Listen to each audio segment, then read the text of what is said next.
Bapak Ibu saudara-saudara, dari pembacaan kita ini yang sebagai bahan utama dari Yohanes, yang sebenarnya ada beberapa pembacaan kita di dalam, empat bersama dengan Mazmur, tapi saat ini saya akan fokus kepada bahan utama.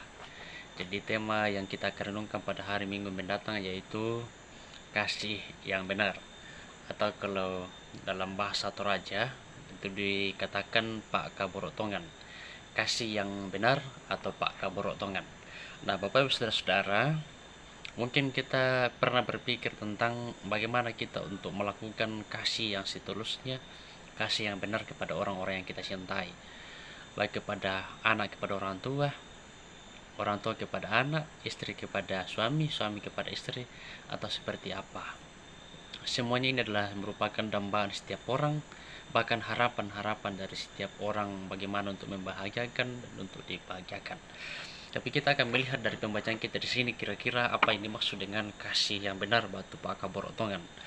Nah, Bapak Ibu saudara-saudara, dalam pembacaan kita pada saat ini digambarkan beberapa hal yang disampaikan dalam pembacaan kita.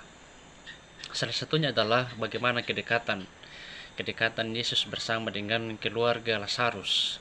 Dalam pembacaan kita di sini juga dibuktikan bahwa Lazarus yang dibangkitkan oleh Yesus itu benar-benar hidup, di mana dalam pembacaan kita pada saat ini dia makan, minum bersama dengan Yesus, bahkan mengadakan perjamuan di rumahnya. Itu membuktikan bahwa Lazarus yang dibangkitkan oleh Yesus itu adalah benar-benar hidup. Nah, dari sini juga kita melihat bagaimana kedekatan antara Yesus dengan keluarga ini. Nah, dalam kedekatan ini Bapak Ibu saudara-saudara, ada kasih yang dinampakkan. Ada kasih yang dinampakkan oleh keluarga Lazarus yang secara khusus dalam pembacaan kita di sini yaitu Maria. Maria dalam pembacaan kita di sini tidak segan-segan untuk memberikan perhatian cinta kasih yang lebih kepada Yesus. Dia tidak melihat dia tidak hanya melihat dari segi perhatian yang dia berikan, dia tidak hanya memandang dari bagaimana soal kedekatan, tapi di sini Bapak Ibu saudara mau menekankan tentang bahwa kasih yang sebenarnya itu adalah pengorbanan. Bayangkan Bapak Ibu saudara, dalam pembacaan kita di sini, seorang murid Yesus yaitu Yudas Iskariot memberikan nilai harga tentang minyak yang diberikan oleh Maria ini, yaitu setengah kati minyak narwastu, minyak yang sangat mahal, diberikan harga oleh Yudas Iskariot itu sebesar 300 dinar. 1 dinar Bapak Ibu saudara sama dengan gaji pekerja dalam satu hari. Jadi bisa Bapak Ibu bayangkan betapa banyaknya yang disebut dengan 300 dinar. Nah, Bapak Ibu saudara-saudara, 300 dinar ini dipersembahkan, dilakukan, dikorbankan oleh Maria demi menyatakan cintanya kepada Yesus. Bapak Ibu saudara-saudara, kita lihat apa respon Yesus tentang pengorbanan yang disampaikan oleh Maria ini. Apakah Yesus menolak bahwa ini tidak layak, ini harus dijual untuk diberikan kepada orang miskin? Atau dia menerima tentang pengorbanan itu? Bapak Ibu saudara-saudara, di sini Yesus menerima tentang pengorbanan itu.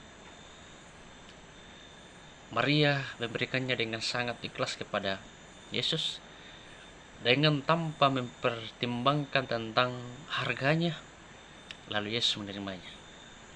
Kita lihat dari sisi lain, ada seorang murid yaitu Yudas Iskariot yang setiap hari bersama-sama dengan Yesus,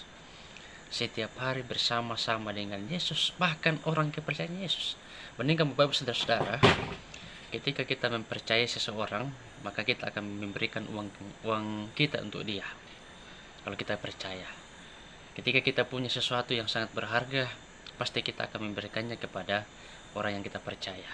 Nah, Bapak Ibu saudara-saudara, dalam pembacaan kita di sini Yudas sebagai orang kepercayaan yang diberikan kepercayaan oleh Yesus untuk memegang uang perbendaharaan mereka. Tetapi Bapak Ibu saudara-saudara, ada sesuatu yang terjadi dalam pembacaan kita di sini, di mana Yudas Iskariot telah memiliki banyak uang perbendaharaan, akhirnya dia terfokus kepada uang, akhirnya dia terjerumus di dalam uang itu. Akhirnya dia menilai sesuatunya itu tentang uang, bahkan persembahan, bahkan pengorbanan dari Maria dinilai dengan uang, sehingga dalam pikirannya itu dipenuhi oleh uang. Akhirnya dari yang keluar dari mulutnya itu manis, tapi sebenarnya ada sesuatu yang ingin disampaikan untuk kepentingan dirinya sendiri. Betapa jahatnya dia, Bapak Saudara-saudara. Sebagai pelayan-pelayan Tuhan di tengah-tengah gereja, di tengah-tengah jemaat, ini juga menjadi perenungan bagi kita, bahkan pesannya bagi kita.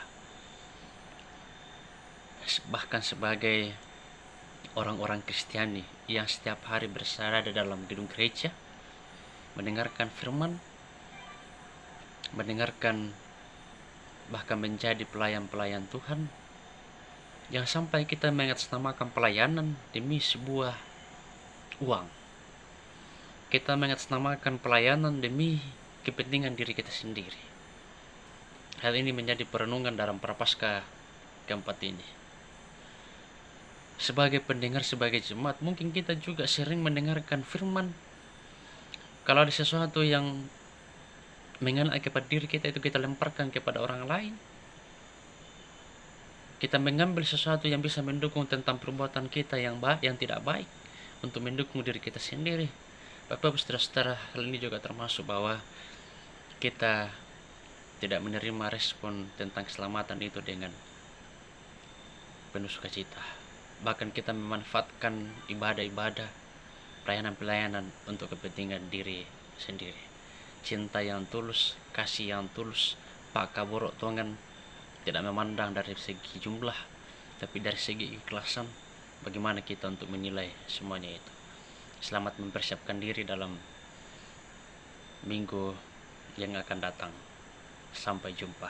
Tuhan Yesus memberkati. Shalom.